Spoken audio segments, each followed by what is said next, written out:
Chiedo a chi ancora non l'ha fatto di prenotarsi nel nostro sito, ci sono ancora dei posti disponibili sia per il mese di luglio che per il mese di agosto, per tutte le fasce di età, quindi vi chiedo veramente con il cuore di vaccinarvi. È un appello diretto alla vaccinazione, quello che arriva dall'ULSS 1 Dolomiti nei giorni in cui il contagio nel bellunese rialza la testa. Complice il focolaio esploso a fine giugno in una festa nel Feltrino, da cui non a caso arrivano gli ultimi 8 nuovi casi registrati dalle autorità sanitarie con l'affacciarsi della variante Delta.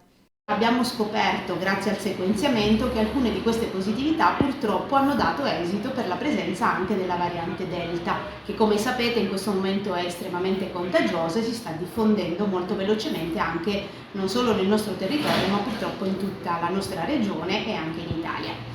Tanto basta in un territorio poco popoloso a portare l'incidenza settimanale a 14 ogni 100.000 abitanti con una media nazionale di 13. Una situazione quindi da monitorare con le stesse categorie economiche che sono scese in campo per una campagna informativa anche via social a favore della vaccinazione. Raccogliendo l'appello della ULSS come categorie economiche bellunesi, tutte insieme abbiamo deciso di promuovere una campagna di informazione e di comunicazione per fare in modo che le nostre aziende, i dipendenti delle aziende, aderiscano alla campagna vaccinale come unico modo per uscire dalla situazione attuale di emergenza sanitaria e per contrastare il diffondersi delle nuove varianti.